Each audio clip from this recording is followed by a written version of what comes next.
আসসালামু আলাইকুম বন্ধুরা, কেমন আছেন? আজ আমি বানাবো পটল ভুনা। কারণ সবাই তো পটল ভাজা খেয়েছেন, কিন্তু এভাবে কয়জন রান্না করেছেন? যদি রান্না না করে থাকেন তাহলে এভাবে রান্না করুন। অনেক স্বাদ, অনেক স্বাদ, খেলে একবার ভুলতে পারবেন না। দেখুন, প্রথমে আমি পটলগুলো ছিলে কাঁচা কাঁচা করে কেটে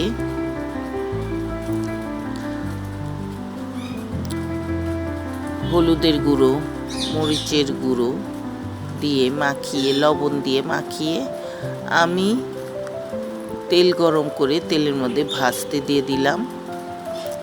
দেখুন, আমার প্রায় এক পাশ ভাজা শেষ হয়ে গেছে। এখন আমি অন্য পাশটা ভেজে নেব।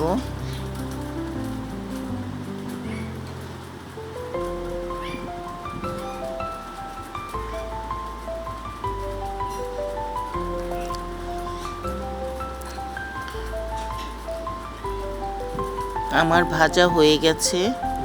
এখন আমি পেঁয়াজ বাদামি করে ভেজে নেব।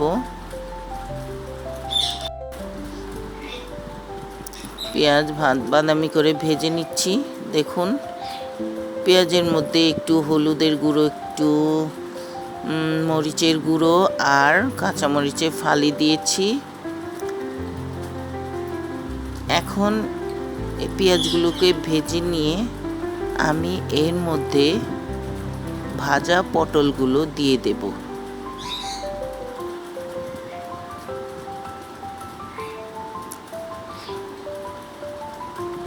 এভাবে রান্না করে আপনারা অনায়াসে 2-3 প্লেট ভাত খেতে পারবেন, আর কিছুই লাগবে না। ভাতের সাথে এই ভাজা ছাড়া আর কিছুই লাগবে না। দেখুন, পটলগুলো দিয়ে দিয়েছি। এখন আমি কষিয়ে নেব। আমার পটল ভুনাটা প্রায় শেষ।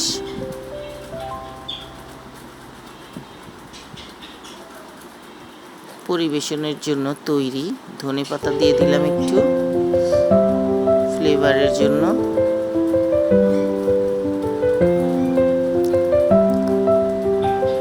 আমার এই পটল ভুনা যদি আপনাদের ভালো লেগে থাকে তাহলে সাবস্ক্রাইব, লাইক, কমেন্ট, শেয়ার করে পাশেই থাকবেন। দেখুন কি সুন্দর হয়েছে। এমনি খেতে ইচ্ছে করছে। দেখুন, আজ এই পর্যন্তই। আবার ফিরে আসবো অন্য কোনো ভিডিও নিয়ে। খোদা হাফেজ।